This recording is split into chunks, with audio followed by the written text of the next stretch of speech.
La cámara recorre un viejo cine del centro de la Ciudad de México. Las butacas vacías crujen.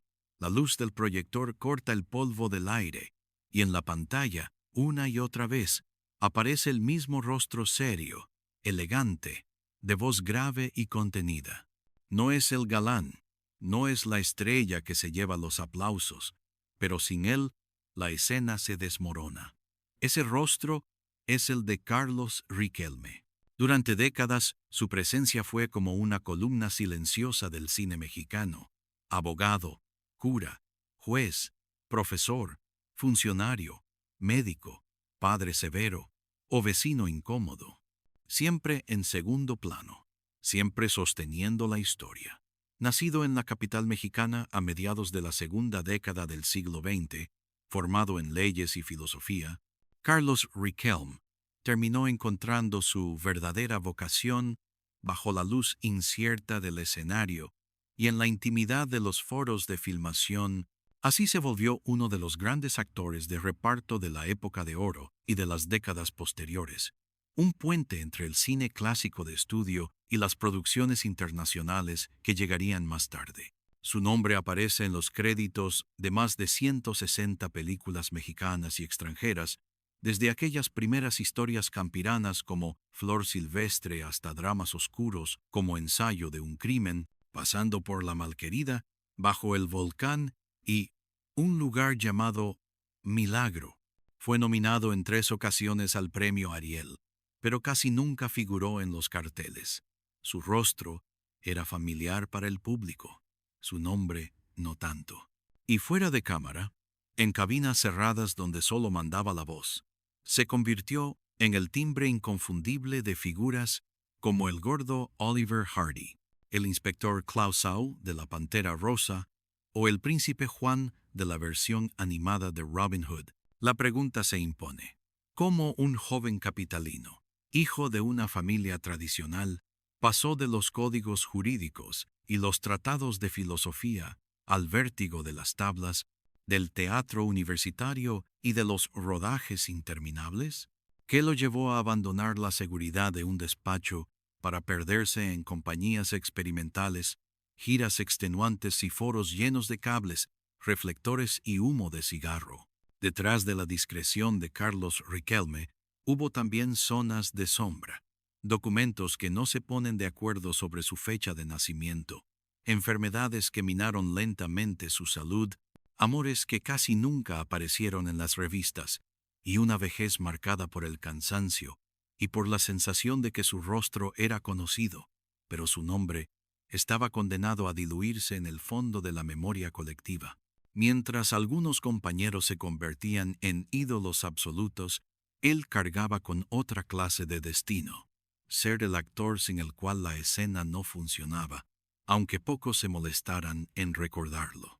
En este relato conocerás 25 escenas de su vida y de su carrera, desde la infancia en una ciudad que empezaba a modernizarse, el descubrimiento del teatro universitario, los primeros pasos frente a la cámara, los años intensos del doblaje y de la televisión, hasta las últimas jornadas de trabajo y el silencio que dejó su muerte en la comunidad artística. Si te apasiona el cine de la época de oro, suscríbete a nuestro canal Expediente Ídolo, donde revelamos las historias ocultas de quienes sostuvieron el cine mexicano desde las sombras para que sus nombres vuelvan a ocupar el lugar que merecen. Prepárate para recorrer cada escena de un destino tan brillante como doloroso: la ciudad que lo vio nacer. La cámara se abre sobre una ciudad de México que todavía huele a pólvora y a tranvía, una capital que intenta cicatrizar después de la revolución. En una calle cualquiera, en una casa que no quedó registrada en las crónicas, nace un niño llamado Carlos Riquelme, un día 13 de mayo de 1914. Afuera, el país cambia a golpes. Adentro, lo que domina es el silencio de una familia que aprende a vivir entre la tradición y la modernidad. Ese niño crecerá escuchando los pregones, los organilleros, los pasos apresurados de la gente que baja del tranvía. Todo es ruido, pero en medio de ese ruido, él aprende a escuchar con atención. como si desde entonces supiera que su destino estará hecho de voces. La casa de las voces bajas. De sus primeros años se sabe poco, casi nada. No hay memorias dictadas, no hay entrevistas largas donde hable de su infancia. Lo que queda son actas secas, fichas de filmografía y el eco de quienes lo vieron ya convertido en actor serio, reservado, casi hermético. Es fácil imaginar una casa donde las emociones se dicen en voz baja, donde la disciplina pesa más que el escándalo. Una familia que empuja al hijo hacia los estudios, hacia una profesión seria, lejos de cualquier tentación bohemia. Tal vez por eso, cuando más tarde se pare frente a una cámara, Carlos llevará siempre algo de ese pudor doméstico. Hombres contenidos, padres estrictos, maestros que esconden la ternura detrás de un gesto duro. En esa casa de voces bajas se cocina, sin que nadie lo sepa, el tono de todos esos personajes. El niño que miraba desde atrás. Si uno recorre su carrera, se repite un patrón inquietante. Carlos Riquelme casi siempre está un paso atrás del protagonista, cargando la escena sin reclamarla. Esa forma de estar en segundo plano parece nacer desde la niñez. Es fácil verlo en la escuela primaria, sentado en las últimas filas, observando a sus compañeros con una mezcla de curiosidad y distancia. No hace falta que levante la mano para dominar el salón. Le basta mirar y guardar. Ese niño, que mira desde atrás, aprende algo vital para un futuro actor de carácter. ¿Cómo se mueve la gente cuando cree que nadie la está mirando? Años después, en el cine, esa habilidad se convertirá en una presencia que incomoda, conmueve o impone respeto, aun cuando su nombre aparezca en letras pequeñas. Libros en lugar de balones. Mientras otros chavos de la colonia persiguen balones en la calle, Carlos se inclina por los libros. No sorprende que, ya de joven, termine estudiando leyes y filosofía en la Universidad Nacional, buscando en los códigos y en los pensadores una explicación al caos del mundo que lo rodea. En esos años de estudio se forja un tipo de inteligencia que luego llevará al escenario, la del hombre que entiende las motivaciones profundas de sus personajes, que sabe que detrás de cada gesto hay una historia, una herida, un miedo. Los pasillos universitarios se vuelven su primer laboratorio de personajes, profesores altivos, burócratas orgullosos, estudiantes fanáticos. Todo queda archivado en su memoria con la paciencia de un notario. El primer escenario imaginario. Antes de pisar un escenario real, Carlos ya actúa en su cabeza. Cada comida familiar, cada visita a misa, cada trámite en una oficina pública, se convierte en una pequeña obra de teatro que él observa desde la butaca interior que ha construido para sí mismo. No hay aún reflectores ni público, pero ya existe algo más peligroso: la conciencia de que la vida entera puede mirarse como una escena. Ese descubrimiento temprano es su verdadero debut. Cuando, años más tarde, llegue al teatro universitario y después a los foros de cine, no será un simple principiante. Será alguien que lleva interpretando silenciosamente a los demás desde niño. Y tal vez, en el fondo, esa sea la primera forma de soledad que marcará su destino. El salto al teatro universidad. La cámara entra a los pasillos de la Universidad Nacional, entre murales recién pintados y salones donde se discute de política, de filosofía, de derecho. Ahí camina un joven Carlos Riquelme, con apuntes bajo el brazo y la cabeza llena de códigos, teorías, nombres de filósofos. Estudia leyes y filosofía, pero en esa misma universidad escucha de algo que le cambiará la vida. Un grupo teatral llamado Teatro Universidad, fundado por Julio Bracho, donde también participan Carlos López Moctezuma, Isabela Corona y Tomás Perrín. No se conservan audios ni fotos de su primera entrada a ese salón de ensayos, pero basta imaginar la mezcla de curiosidad y temor. El estudiante serio se asoma a un mundo donde la palabra ya no se analiza, se encarna. Ahí, frente a compañeros que sueñan con cambiar el teatro mexicano, el joven Riquelme entiende que el escenario puede ser tan exigente como cualquier tribunal, pero infinitamente más vivo. La Primera Noche de estreno, mediados de la década de los 30. El telón de un teatro universitario pesa más que nunca. Detrás, entre bambalinas, un grupo de actores jóvenes se prepara para debutar. Entre ellos está Carlos. Las fuentes hablan de un estreno en esos años con el propio Teatro Universidad, cuando por fin se atreve a dejar de analizar textos y empieza a decirlos frente a un público. No hay crónicas detalladas de esa noche, pero cualquier actor sabe lo que significa. La respiración agitada, el miedo a olvidar una línea, el vértigo de saber que, una vez que se abre el telón, ya no hay borradores posibles. Cuando sale a escena y pronuncia sus primeras frases, el joven estudiante descubre algo que no enseñan los libros. El silencio absoluto de la sala, después de una línea bien dicha. Esa sensación, más que los aplausos, será la que lo encadene para siempre al oficio. Dejar atrás el despacho que nunca fue. Desde fuera, su vida parecía encaminada. Una carrera en derecho, estudios de filosofía, posibilidades reales de un futuro estable. Sin embargo, las biografías coinciden en un giro decisivo. Estudió leyes y filosofía, pero decidió ser actor. En un país donde la familia suele exigir profesiones serias, esa elección no debió ser fácil. Abandonar la posibilidad de un escritorio, de un sueldo fijo, de un prestigio respetable, para abrazar un escenario incómodo, horarios imposibles y sueldos impredecibles, es un acto de fe.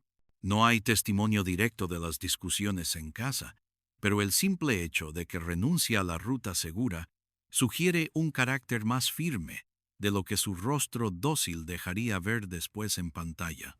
Ese día, al elegir el teatro sobre el despacho, Carlos Riquelme firma, sin saberlo, su sentencia. Nunca será una figura de oficinas ni de tribunales. Su territorio será el territorio incierto de la ficción. La primera aparición en pantalla, después de varios montajes teatrales, llega la llamada que cambia el tamaño de la escena. A finales de la década de los 30, su rostro cruza por primera vez la frontera entre el escenario y la pantalla grande. Fuentes especializadas señalan que su carrera cinematográfica se inicia con una cinta de comedia titulada Su adorable majadero, estrenada hacia 1939, y que ese sería el punto de partida de una filmografía larga y discreta. La experiencia es otra. Ya no hay público inmediato ni aplauso al final de cada escena. Solo cámaras frías, repeticiones, órdenes secas de acción y corte. Ahí descubre que en el cine todo se magnifica. Una ceja ligeramente alzada, una pausa breve, un suspiro apenas audible pueden quedar atrapados para siempre. Para un actor acostumbrado a la disciplina del teatro universitario, ese nuevo lenguaje se vuelve un reto y al mismo tiempo una promesa. Si lo hace bien, su trabajo quedará registrado más allá de una sola noche de función. Descubriendo el rostro secundario, los primeros papeles en cine no lo convierten en estrella.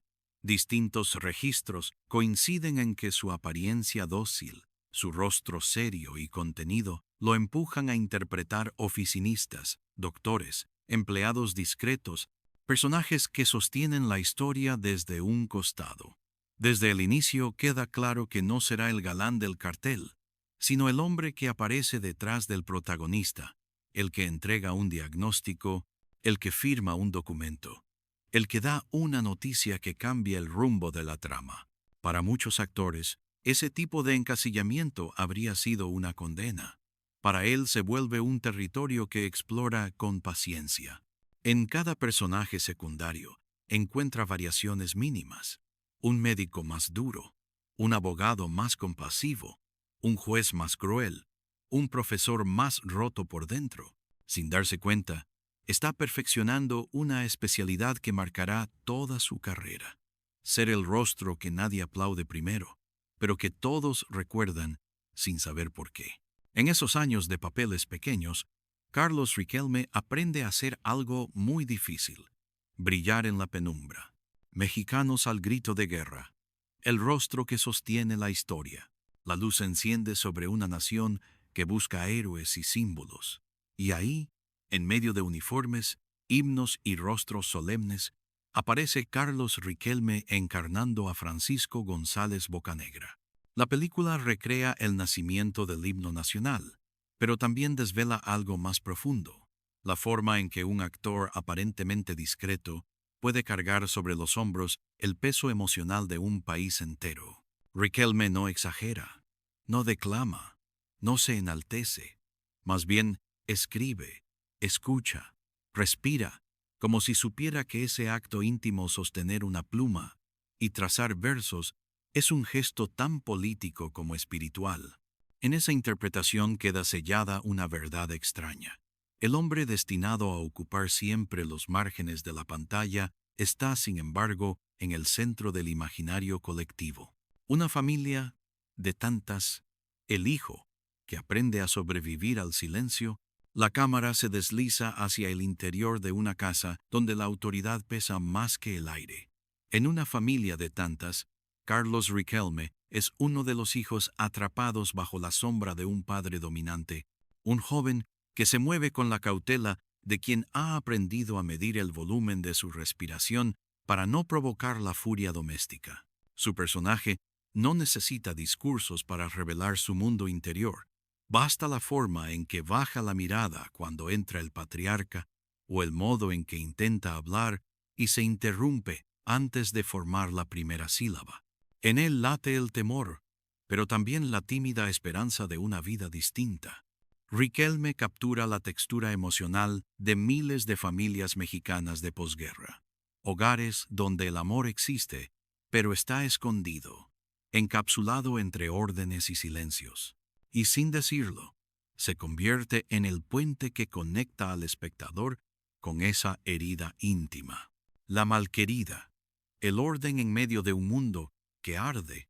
En la malquerida, el actor regresa a los universos turbulentos de la tradición rural, pasiones que hieren, secretos que se pudren, silencios que matan más que los disparos. Ahí, entre personajes devorados por sus emociones, Riquelme aparece como un hombre que representa la ley, la cordura o el límite moral. Pero su autoridad nunca es rígida, es humana, vulnerable, teñida de un entendimiento profundo sobre lo que significa vivir sometido a reglas que no siempre se pueden cumplir. Su presencia es la del actor que comprende que la justicia puede ser tan frágil como la voluntad de quienes intentan sostenerla. Y en esa fisura, en ese temblor que aporta a la figura correcta, revela más verdad que cualquier protagonista. Figuras de autoridad quebradas, médicos, jueces y sombras. A mediados del siglo XX, el cine mexicano confía en Carlos Riquelme para roles que requieren una serenidad engañosa, médicos que temen equivocarse, jueces que cargan culpas, maestros que esconden cansancio, sacerdotes que dudan de su fe. Son personajes que parecen sólidos, casi inamovibles, pero que él interpreta con una grieta constante. En historias urbanas y rurales, en dramas de explotación o en relatos psicológicos, Riquelme encarna a hombres que representan el orden mientras intuyen que dicho orden se desmorona frente a ellos.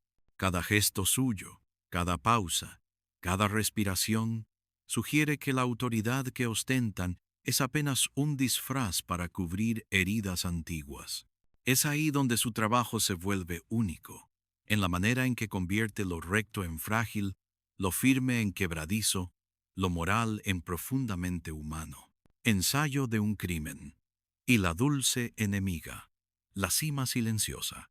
Cuando llega a la filmografía de Luis Buñuel, Carlos Riquelme entra de lleno en un universo donde la normalidad es un espejismo y la moral se tuerce con una sonrisa. En Ensayo de un crimen, su presencia funciona como un contrapunto indispensable al delirio del protagonista. Es el hombre que sostiene la escena desde la verosimilitud, permitiendo que el absurdo buñueliano brille más intensamente. A ese equilibrio solo llegan actores con una precisión quirúrgica. Poco después, en La dulce enemiga, su interpretación como uno de los hombres marcados por una mujer fatal lo coloca en una zona emocional distinta. La vulnerabilidad masculina, el deseo que asfixia, la culpa que se arrastra. El reconocimiento que recibe por ese papel no lo transforma en estrella, pero sí confirma lo que los directores ya sabían, que pocas figuras en el cine mexicano dominan la complejidad interna con la misma sobriedad que él. En estos años, Carlos Riquelme alcanza una cumbre peculiar. Aparece en películas indispensables, trabaja con los directores más importantes, obtiene elogios y premios, pero su nombre sigue sin ocupar los titulares. Su brillo es otro, la luz de quien sostiene al cine desde la penumbra, sin reclamar aplausos, pero dejando una huella que el tiempo no logra borrar. La gloria que empieza a doler. La década de los 60 encuentra a Carlos Riquelme instalado como uno de los grandes actores de reparto del país. Directores y técnicos lo respetan, lo llaman por su apellido, confían en él para sostener escenas difíciles, pero su nombre casi nunca aparece en letras grandes. Es el abogado, el doctor, el funcionario, el padre serio que da la réplica y luego se esfuma del cartel. La gloria cotidiana empieza a dolerle como una espina, ver su rostro junto a estrellas de revista y saber que, al día siguiente, pocos podrán decir cómo se llama ese hombre que lo hizo todo bien. No es un escándalo de prensa, es un escándalo íntimo, un rumor que se le instala en el pecho y que lo acompañará hasta el final. Los cuervos están de luto. Ensayar la muerte. En esa misma época, rueda una comedia negra sobre un viejo avaro al que la familia le organiza el velorio antes de que muera. Carlos interpreta a don Acacio, uno de los habitantes del pueblo que ronda la casa donde la muerte parece jugar a las escondidas. El título, Los cuervos están de luto, suena como una broma macabra, dirigida también a él. Cada día de rodaje está rodeado de ataúdes, rosarios, rezos, chismes de velorio. La cámara registra risas, pero debajo hay una inquietud más profunda. Sin querer, el actor ensaya su propia despedida. Se acostumbra a ver la muerte como una ceremonia repetida, como si el destino lo estuviera entrenando para un último acto que todavía no tiene fecha. Televisión y doblaje. Refugios que también hieren. Cuando la televisión toma fuerza, Riquelme se vuelve presencia constante en telenovelas históricas y melodramas familiares. La chamba es abundante. El sueldo llega cada quincena. El público lo ve todas las noches sin saber su nombre. Al mismo tiempo, su voz se vuelve protagonista en cabinas de doblaje. Presta palabras y respiraciones al gordo de aquel dúo cómico legendario, a personajes de películas extranjeras, a figuras animadas que harán reír a varias generaciones. La paradoja es brutal. Su trabajo entra a millones de hogares, pero su rostro permanece en la penumbra. La voz se vuelve famosa, el cuerpo se queda anónimo. Es un refugio económico, sí, pero también una forma fina de borrarlo. El cuerpo que empieza a traicionarlo, con los años, las jornadas se hacen más pesadas. Las nominaciones al Ariel reconocen, por fin, lo que lleva décadas construyendo en silencio. Pero para entonces las canas ya no se pueden esconder y el organismo empieza a pasar factura. Entre una película, una telenovela y un turno de doblaje, el cansancio se instala como un personaje más en su vida diaria. Le cuesta subir escaleras de foro, Le falta el aire después de escenas largas, el insomnio se vuelve compañero de madrugada. Nadie lo ve como un escándalo. Él lo lee como una señal. En su mirada aparece algo nuevo, una mezcla de gratitud y de despedida, como si sospechara que cada llamado a escena podría ser el último. Los últimos llamados. La cámara se posa sobre un foro de televisión a finales de una larga jornada. Focos calientes, cables por el piso, técnicos cansados guardando equipo. En una esquina, sentado en una silla plegable, está Carlos Riquelme repasando por última vez sus líneas. Ya no es el joven universitario que se asomó con nervios al Teatro Universidad, ni el actor en plenitud de La Malquerida o Una familia de tantas. Ahora es un hombre mayor que carga décadas de chamba en la espalda, pero que sigue llegando puntual, afeitado, con el libreto subrayado.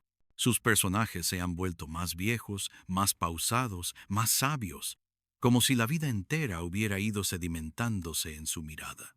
Cada corte que escucha puede ser el último, pero él responde igual que siempre, con disciplina de oficio, sin quejarse del cansancio, ni del corazón que a veces se le acelera sin motivo. El velorio que casi nadie ve. No hay crónicas detalladas de su velorio. No hay fotografías de prensa invadiendo el funeral. No hay cámaras de televisión siguiendo el féretro. Lo más probable es que su despedida haya sido como fue su carrera, sobria, sin estridencias, rodeada de familia, de algunos colegas, de amigos que lo conocieron fuera del personaje del licenciado, del doctor o del cura. Es fácil imaginar una sala de velación en la capital mexicana, coronas discretas, directores veteranos abrazando a quienes llevan su mismo apellido, actores jóvenes que se acercan en silencio, porque saben que se fue alguien que les abrió camino sin pedirlo. Afuera, la ciudad sigue con su ruido de siempre. Adentro, lo único que importa es la ausencia de esa voz grave que tantas veces ordenó, consoló o sentenció en la pantalla. Un país que cambia de canal demasiado rápido. Tras su muerte, el país no se detiene. Las telenovelas continúan. Los cines estrenan nuevas historias. La industria corre como si el tiempo fuera una cinta transportadora que no puede parar. Los grandes titulares se los llevan otros nombres, otras polémicas, otros escándalos. El rostro de Carlos Riquelme no aparece en murales ni en portadas de revista. Su salida del escenario se diluye en una transición más amplia, la de un México que va dejando atrás, casi sin darse cuenta, a toda una generación de actores que sostuvieron el cine sin convertirse en ídolos de portada. La sensación de traición no viene de un enemigo concreto, sino de algo más difuso. La amnesia colectiva, esa capacidad tan mexicana de olvidar incluso a quienes nos acompañaron durante décadas desde la pantalla. La memoria encendida en una pantalla vieja. Pasado el tiempo, su figura encuentra otro tipo de resurrección. En la televisión de madrugada, en ciclos de cine de la época de oro, en canales que programan viejas telenovelas, su rostro vuelve a aparecer sin previo aviso. Un espectador cualquiera enciende el aparato y, entre el ruido, reconoce a ese señor que siempre salía de licenciado, de cura, de juez. No recuerda su nombre, pero sí la sensación que le provoca. Confianza, autoridad, una tristeza leve en los ojos. Más tarde, los cinéfilos empiezan a rastrear su filmografía, a unir puntos, a descubrir que aquel médico de un drama, aquel abogado de un melodrama y aquel funcionario gris de otra historia eran, en realidad, la misma persona. Así, poco a poco, Riquelme se convierte en un rostro de culto, no el ídolo estridente, sino el actor que aparece en todas partes justo cuando la trama lo necesita. El legado del actor sin aplausos. A la distancia, el legado de Carlos Riquelme se vuelve más claro. Representa a todos esos actores que parecían secundarios y que sin embargo eran el esqueleto de las películas. Enseñó que un juez podía tener dudas, que un cura podía cargar culpas, que un padre severo podía ocultar ternura, que un funcionario gris podía estar roto por dentro. En el doblaje, demostró que una voz puede transformar la percepción de un personaje entero. En la televisión, se volvió el rostro familiar que daba coherencia a historias cambiantes. Su verdadera herencia no está solo en los créditos, sino en la forma en que, después de verlo, el espectador ya no puede creer del todo en autoridades perfectas, ni en héroes sin grietas. Gracias a él, el cine mexicano aprendió que la verdad suele estar en los márgenes, en esas figuras que no buscan la luz, pero que la sostienen. La cámara regresa al viejo cine del principio. Las luces están apagadas, las butacas crujen apenas, el proyector se enciende y una vez más aparece él, ese rostro serio, digno, que tantas veces hemos visto sin saber pronunciar su nombre.